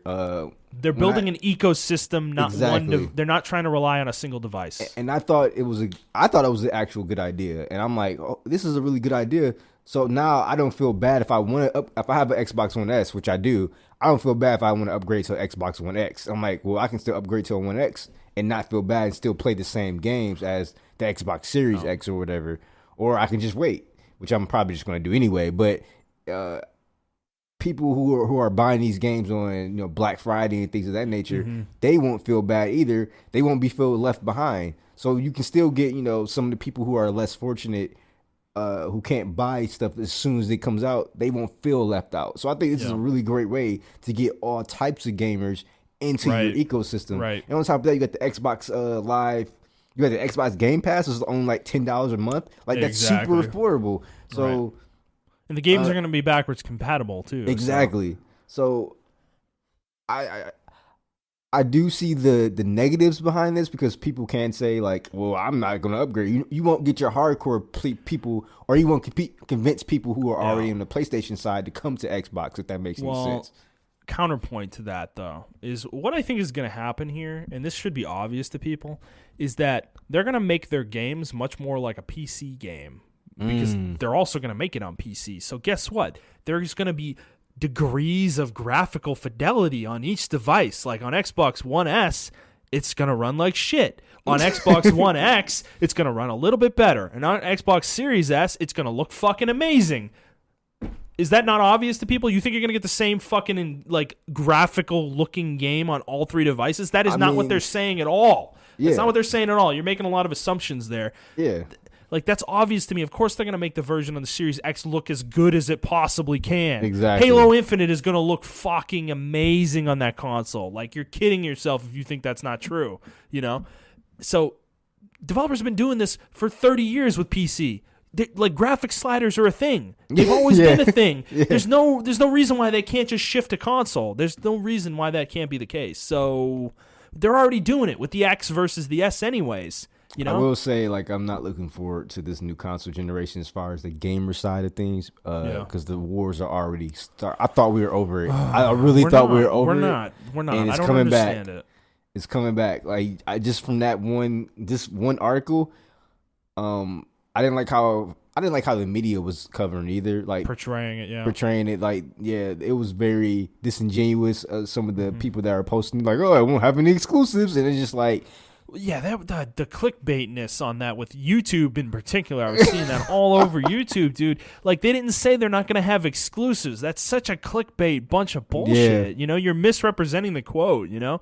And I just think that's like, it's like you said, disingenuous. And it's really frustrating to me that Xbox has become this punching bag where, frankly, to me, I think this is a great decision because what it means is they're trying to solidify the ecosystem they have, and then they're going to try to get others in using PC and whatever they can because you know what? If they think they can get people with $100 Xbox One S to try some of their games out, and then that gets people to stick with Xbox, I mean, that's not a bad strategy. They have to do everything they can. That's a really good strategy, man. They have to do everything they can to get people away from Sony because Sony is entrenched right now, and they need to do things that will rock the boat. They're taking a different path for Sony. Sony's not going to do this. What Sony's going to do, they're going to announce this thing, and we're going to get to this in a second. They're going to announce this thing in a month, and they're basically going to tell us whether it's backwards compatible or not, whatever it's backwards compatible with. But what's going to be true no matter what to me is that the PS5 games are going to play on PS5, and that's it. They're not going to play on PS4. They're not going to be on PC. You're going to be able to play them in one place, and that is not good for the consumer, frankly. If I'm being honest, it's just not. It's not. It's the way things have worked for the longest time, but the way Microsoft is doing it, this is pro-consumer. You know, yeah, this is a pro-consumer move. But you know what's going to happen, right? Say. This always happens. It always happens. So say actually it just happened today. But I get to that. So say Sony does reveal their console and they're like, "Hey, you can play The Last of Us Part 3 when it comes out on PS5, or if you got the PS4, guess what? You can play a lower fidelity version of it." Everyone's like, "Oh my goodness, this is the best thing ever!" And I'm like, wait, guys, Microsoft just said that. Hey, did you guys just killed Microsoft for that? Yeah. This is not the same thing. This is Sony. This is Sony. Yeah. So I say that because the PlayStation did the wrap up this year, right? Which I thought was fucking phenomenal. Until I found out that earlier this year, Nintendo also did this shit too, and I didn't see this type of hype for it. I'm like, Nintendo did a wrap up this year too. Like, holy shit. Yeah. And theirs is actually better. Yeah. And I'm like, and no one's talking about it, no one posting it. And it's like, oh, and actually what's weird, this is the 1 year that Xbox didn't do their wrap up. They had wrap ups for the last 3 years. And they're like, we're not doing it this year. Because I guess it didn't get a lot of traction. But the last 3 years, Xbox has been doing wrap ups. And they've been showing like all the statistics, how many games you play, your best games played, achievements, and all that stuff like that. But when Sony does it, holy fucking shit, it's the best thing ever since sliced bread. You know what's so funny? That Sony's like conditioned people because their network is so shitty and their frankly their experience is so shitty that when they do anything even remotely close to good, people lap it up like it's the best shit ever. And this is coming from somebody who predominantly games on fucking PS4. So everybody open your eyes, okay? Sony is not untouchable. They're not that great. Their network sucks. Frankly, the PS4 Pro is a piece of shit, and I hate it. So he really does hate that console. Dude, it's to the point where I literally bought the Mass Effect trilogy on PC because I cannot stand the console experience anymore. It's gotten out of control. Like I said, loading times 1 second on my PC. On PS4, 2 to 3 minutes. I can expect that on the consoles. The thing understood. I'm just tired of it. The thing that really irritates me is, okay, I already got to deal with slow loading times on my fucking games. Why the fuck do I have to deal with it on the startup of a fucking console? Your UI is fucking laggy as shit. Oh, Why? It's so slow. It's just I played my last 3 games on Xbox simply because I cannot stand the experience. Understood. Yeah, dude, the Xbox actually runs well. Yeah. It actually runs fairly well. The Xbox One X. Dude, I'm at the point where I might play some console games on there. So that's the thing. Everybody up Sony's ass. Like, get out of their asshole because it stinks. Okay, and it is what it is with this. Like, they're not as good as you all think they are. Okay, I understand that they've sold 100 fucking million PS4s, but the thing is like they're not trying to innovate. It doesn't feel that way right now, and maybe they'll prove me wrong in a month. But I hope to God they do, because I don't want them to be another PS3. I don't think it's going to be as bad as the PS3 situation. I don't either, but I just can't hold it past Sony, like, to be like, we're a shitty company, guys, we're on top again. And it's just like, fuck, man, come on. Yeah. So when I see the reaction to this stuff with Xbox, I'm like, guys, they're trying, okay? So what has Sony done in the last calendar year that has been anything remotely worth talking about? Nothing. I can't think of anything. I mean, PlayStation Now, but no, that doesn't, like, the PlayStation Now sucks. Everything I've read online about it is that it barely fucking works. Like, it doesn't even work, actually. Okay. So I've done a lot of, like, research on this. It's not good. As much as the price went down, the price going down is justified because it's a bad service. Like, it shouldn't cost as much as it did before. So, okay. Let's move on. We're going to be talking about Sony some more here in the next 3 stories. So, CES happened last week, and Sony revealed the PS5 logo, which, lo and behold, looks like a PS4 logo, but with a 5 instead of a 4. People were somehow pissed about this. Why? I think they had an unreasonable expectation that Sony was actually going to reveal something here, like the console or something, and I'm like, it's CES. Okay. It's CES. I said this last week. It's fucking CES. Like, what do you think? You really think they're going to announce the PS5 at CES, the Consumer Electronic fucking Expo? Like, what? No. Or Consumer Electronic Show. Sorry, let me get it right. Yeah. But it's, I mean, we have a better chance of seeing something at the Super Bowl. Exactly. So they did. I will say one thing that did come out of this, though. They did release some interesting statistics about the PS4. So the PS4 has sold 106 million units worldwide, which is wild. That's crazy good.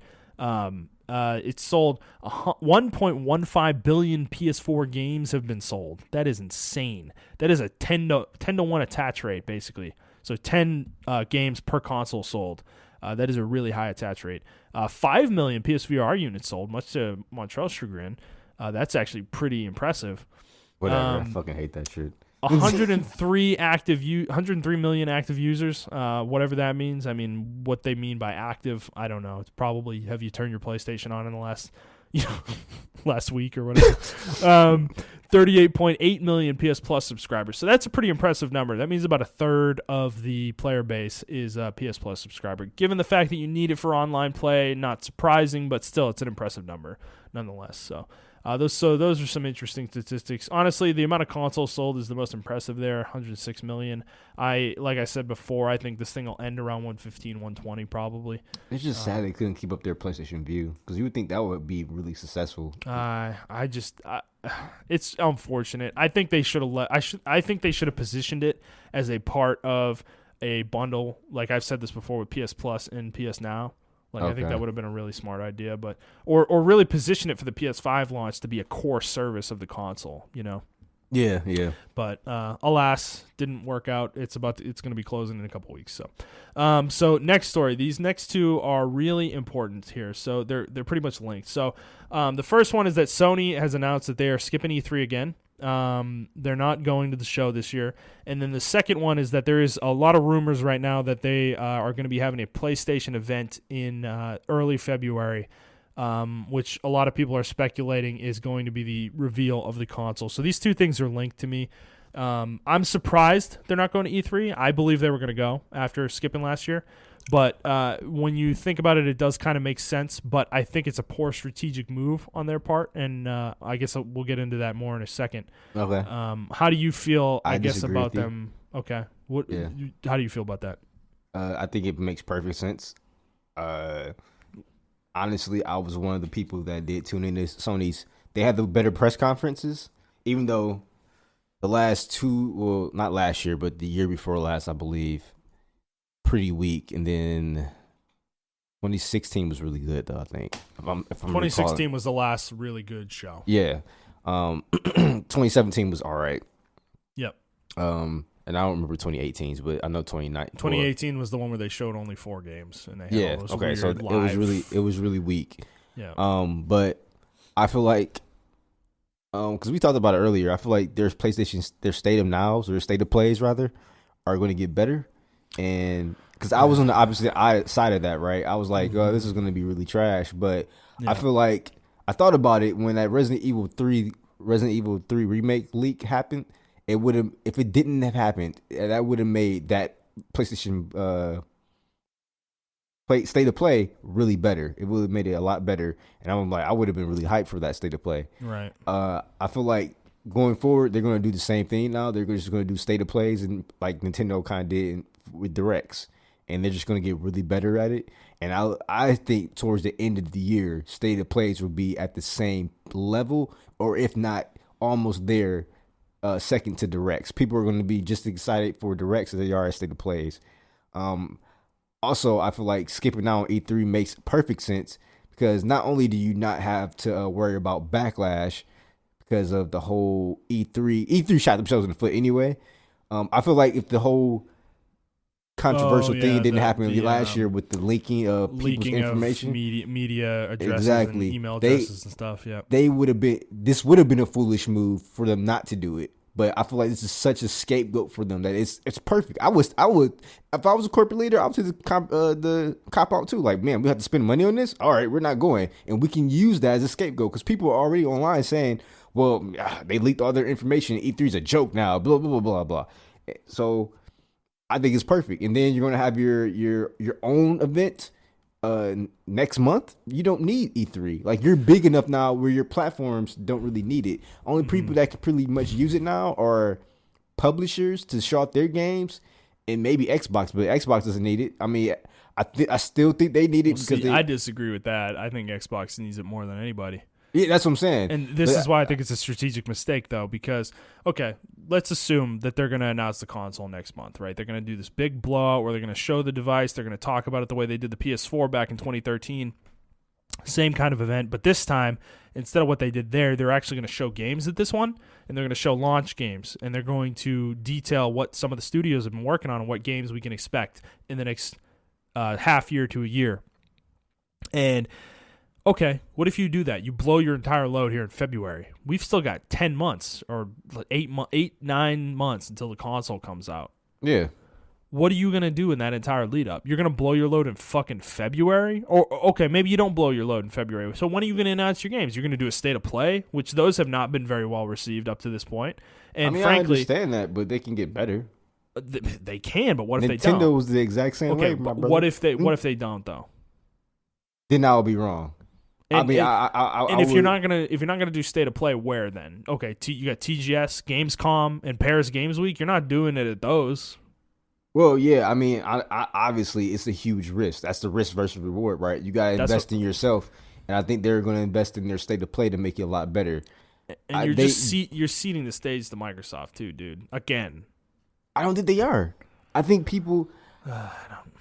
I like I said.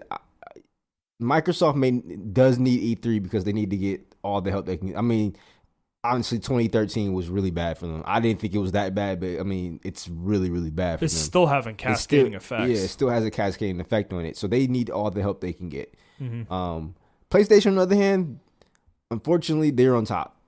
I mean, we read the statistics last story, and they don't need it, and they realize that they don't need it. And if Nintendo is able to do what they're doing, and they're not as big as PlayStation, and they're still having success, people get overhyped for Nintendo Directs. People who are not even the Nintendo fans get hyped for Nintendo Directs just because the possibility of a game may be revealed that may come back from one of their IPs or something like that. And I feel like PlayStation almost has that same clout. Like, they have a lot of IPs, and they have a lot of studios that can develop new IPs that with new fresh ideas. Yeah. And so they blow their load on February, but we don't know that. Maybe they just show half the games in February. They just talk about the console and then like maybe 2 games, and then they reveal 4 more games in June, and then maybe 4 more games in like October or something like that, right? And then that's there's 2 state of plays, because they don't do state of plays like every couple of months like Nintendo does. They do them like, I mean, Nintendo doesn't do them that often either. Yeah, they do about 3 to 4 a year. Probably, so they do. So. I would consider this event a state of play, and then they have another. Even though it's not a state of play, I'll say it's a state of play in its place. And then you got another one 3 or 4 months later. Then you got another one 3 or 4 months later. Yeah. Kind of laying down the groundwork for what you should expect. If they went to E3, though, don't you feel like they would just win by default if they showed some new games, no matter what Microsoft does? Because that's how I feel. The way people treat Microsoft, I feel like Sony would literally win just by showing up. You're right. So Sony doesn't have to show up. See, I disagree there. I guess that's not true. I guess last year, like, people fucking hated Microsoft's conference, even though it was good. Yeah, it was good, and people still said like, "Oh, this is shit." I mean, this would be so much better if Sony was there. Maybe Sony realizes that the goodwill, like, Microsoft has like zero goodwill, literally zero goodwill with anybody, and they don't need to do anything. Like, less is more for them. Like, being quiet is like their best weapon against Microsoft. Just let Microsoft keep talking, because apparently everybody hates everything they do, no matter what they do. I will say with their state of plays, they need to stop aiming towards exclusivity games and show every game. Like, treat your state of play like a mini E3. Show games that, even though we may be getting Tales of Arise on Xbox One and fucking Switch or whatever, I'm just saying random shit. I'm not sure if this is true or not, but maybe we getting Tales of Arise on PC, Xbox One, and whatever. Well, they're also too short. Yeah. They've all been like 15 minutes or 20 minutes. Show gameplay for other games that are coming on your platform. Fill that time with these games. That's what they did. Remember, they used to do that with E3. We thought a lot of the games coming out for E3. Monster Hunter World was revealed at Sony's conference. Exactly. And it was like the biggest reveal of that year. It was fucking insane. And we thought that was going to be a PlayStation exclusive, but we found out that it was going to be on PC and it was going to be on Xbox One. But they didn't reveal those. They revealed it on your platform, so people would naturally buy those games on your platform. Right. So I think that's what they need to do with their state of plays. But people realize, I think Sony has finally realized that we are the E3 event. Like, I used to tune in, and I criticize Sony every chance I get, but I tuned in for Sony's E3 because their E3s are fucking bomb. Like, they have some really good E3s. They also have some really bad E3s. They do, but they're good outshine their bad. You know what's good about Sony? You know what's good? The games. Yeah. That's the advantage they have. That's the only reason they have an advantage, frankly. I think everything else is, like, they have no advantages. But it's a perceived advantage because the games are so fucking good. So exactly. They get away with stupid mistakes all the time. Like, the state of plays aren't really good. And honestly, people didn't like any of them so far. They've all been poorly received. But, once they start showing new games, they show Spider-Man 2 or Horizon 2 in a state of play, people are going to start losing their fucking minds for these things. That's what matters. It's the shit you show. It's not how you show it. The presentation doesn't really matter. As long as it doesn't get in the way of showing these games, people aren't going to care. Yeah, so I just think they really need to expand outside their own exclusives. They need to show other shit. Like, they need to show. No, I agree with you. I think showing Tales of Arise more, giving a release date for that would be like, a huge deal. That would be a big show deal. Third-party games that's going to be on your platform. With these state of plays so far, they've all been set up in the structure of like indie, big game, and that's it. Like, that's the whole thing. It's like, like, they need to get away from that too. They need to show more than just a few like little indie games or small AA games that nobody cares about, like Alien vs Predator. Like, or whatever the hell, Predator freaking stupid multiplayer game. Like it's like that. You don't waste 5 minutes of your 20-minute presentation on that. That kind of stuff. So Nintendo usually does. They give a shout out to indie games, but they usually show they do a separate showcase though. Yeah. For indies specifically a lot of the time, and they will intersperse indies into their directs, but the directs are like 40 minutes a lot of the time, 30, 40 minutes. You're right. Yeah, you're right. And they're showing a ton of shit. And I'm like, where are all these games coming from? Somehow they get all these fucking games to announce all the time, and I'm like, so that's the thing is like Sony should be in the same position though as Nintendo, and Microsoft's got the biggest problem here because they don't have that many games to announce, and talk about. Exactly. So, and I think that's why Microsoft's E3 is needed. They need to show that they have games. They have a variety of games because people still think Xbox is the dude bro console, the shooter console, bro. Madden and Call of Duty. Yeah. So they need to get out that stratosphere, even though that makes them the most money, but they need to get out that stratosphere for like other types of gamers, and I think they're really trying. So we'll see. Understood. I don't know. I still think it's a bad choice. I don't know. Because I don't know. The state of plays, you're right. I guess we'll see. We'll find out. We'll see. Because I really hope the event is next month. I really hope so. Because I'm getting tired. I'm kind of sick of the holding pattern we're in right now with this. Yeah. That would be I really think the state of plays are going to get better. I think the state of plays now that's if Sony is willing to invest into it. Yeah. Sony has a history of if it doesn't hit off the first couple months, we're gonna drop it. A la PS Vita, but like they need to actually invest into it. That's one thing that Nintendo does well. They stick to their guns until they're like, okay, you can't do it anymore. Right. But Sony is just like, does it hit? Nah, okay, we're gonna get rid of it. Like, so they only did a couple of these state of plays, and if they need to continue with it. Like, now if they just stop doing them, then I'm gonna look at them with the side eye and be like, yeah, you missing E3, 2 E3s was a major crush. Like, I'm not even gonna be looking forward to your next E3. Like, I think you're right. I think E3 is done for them. I don't think they're ever going back. I think this is an indicator because if they're not going back this year, when the hell are they going to go back? This is literally the year to go. You're fucking launching a console. Like this is the year to go. So if you're not going this year, you're never going back. So I think you're right. I think State of Play they've identified that as their communication stream for their fans. But I just thought about it to add to your argument. On your side of the flip of the coin, a lot of non-hardcore gamers, casual gamers, tune into E3. Yes, E3 is like the Super Bowl for video games. Yeah, and it's a huge deal. A lot of people who don't know about these state of plays, are not in the culture like us, they look at E3 and they're like, oh man, I saw E3, man. And, I saw a lot of announcements I might get, and. Yeah, you're not coming to E3. They're probably gonna think Sony's not coming out with a new console. I mean, I don't know. You know what I'm saying? Like, even though it's gonna they'll know the console's coming out. It's just they don't know the games that's coming out for it, or things of that nature. So it's a hit or miss. You know what I'm saying? So we'll see. It's two different approaches, dude. It's two different approaches. Microsoft's going one way, Sony's going another. We'll see. I'm pretty sure Sony's gonna win. I'm pretty confident in that, but. I don't know. I like a lot of what Microsoft's doing, so we'll see. I guess how it plays out over the next calendar year, really. So it's gonna be really 2020 is a fucking exciting year. This is gonna be a really fun year to talk about games. All right, let's move on to the final segment of the week. Games coming out this week. So we are finally into the year. Games are coming out. We've got a bunch of Atelier games coming out.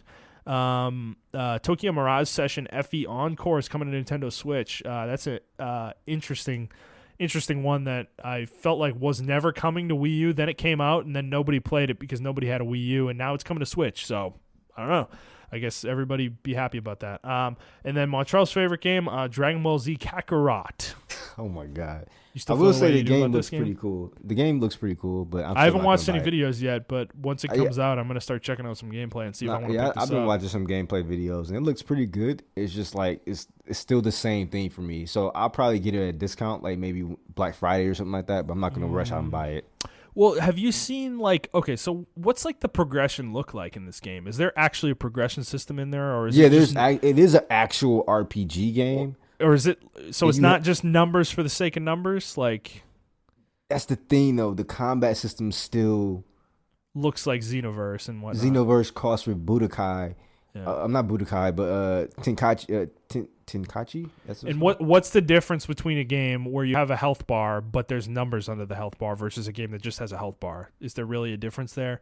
I mean, Goku may hit harder in certain It's aspects. a good question. Yeah, it's a good question though. It's a good question. Like, does it really make true. that much of a difference? Like, are they just making Xenoverse again, but with regular Dragon Ball Z story? Like, maybe it might be. I mean, so I don't know if you put on like in my I don't know if RPGs are this, but like you put certain armor on. Yeah, can you make a build? Yeah, Can exactly. Can you make like a build Kai for build Goku? or something, where he's like really ki heavy, where he uses like when he uses his energy blast, that's what he's good at. Versus using a like fist fighting build where you do more damage doing that. Can you make a defensive build? Or a speed based build or something like that? That's what will differentiate whether this is actually an RPG or like you said are thinking it's just Xenoverse again. Yeah, because if it's going to be an action RPG.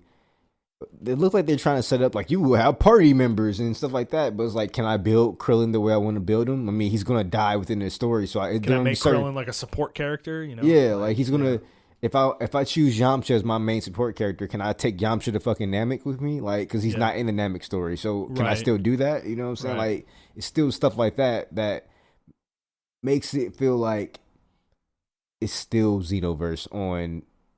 It's a glossed up Xenoverse. Like, that's what it is. Like, it's a Xenoverse with numbers on it. Yeah, but it's more polished. It's way more polished. It does look really polished. I mean, the thing is, I've never played any of the Xenoverse games, so this probably will be a fun experience for me. Yeah. So. If you never played the Xenoverse games, then go out and buy it. Yeah. But for me, I used to be a huge Dragon Ball Z buff video games, and when I played Xenoverse, it was really stand out to me because you can create your own character in terms of Super Saiyan or whatever, and I thought that was just really cool. It was almost like an MMO-ish type game. Yeah.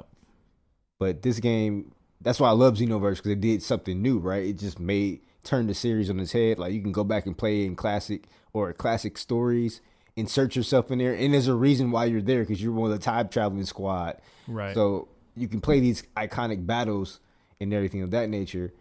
But with this, it's Budokai. Like, you're literally playing Budokai, and that sounds appealing to me. Yeah, I mean, to some people who haven't played Dragon Ball Z in a while, this game, I can see why now they will want to buy this game, because they haven't played Budokai 2 or Budokai 1 and 2. Yeah, dude, I haven't played a Dragon Ball Z game since... Yeah, and this game may appeal to you. So Budokai 3, like, literally. I think it's really how long it's been for me. Like, 12 so this game may appeal years. to you like that, but I literally just played Xenoverse 3 years ago. Yeah, it's true. Yeah, yeah.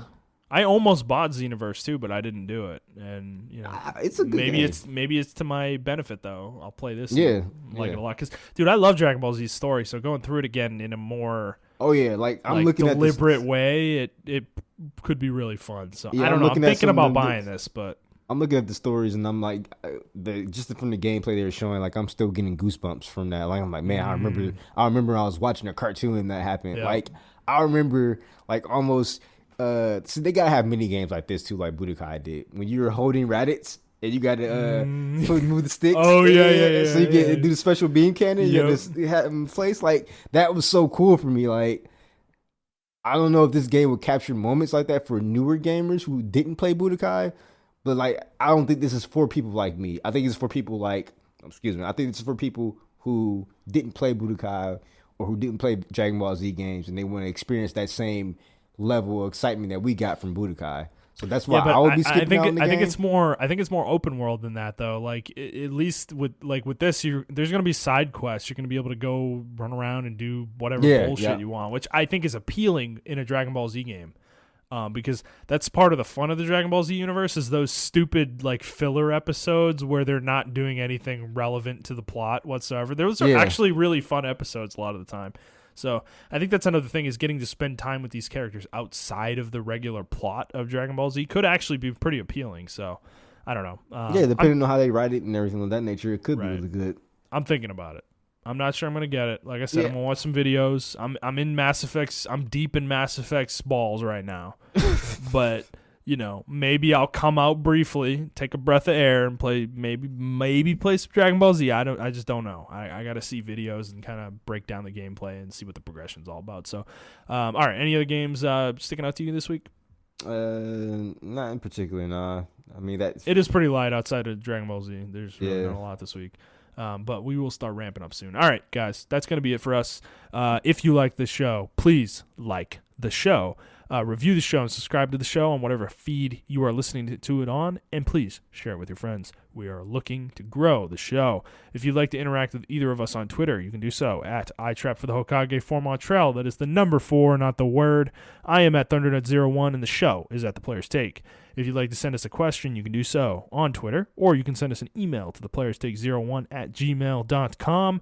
Like I've said before previously, we also have a link tree that we are blasting out on Twitter now. If you want to get to any feed, we are directly linking to it there. We have a list of every single feed we're on, so we will be blasting that out like we always do on Twitter. So that's going to be it. Next week, don't know. It's going to be more news. Hopefully the PlayStation event will be confirmed. That would be great. Yeah. If it is, we will let you guys know. But otherwise, it is going to be a normal news week like usual. So we hope you guys enjoyed this episode, and we will see you on the next one. All right. Bye, guys.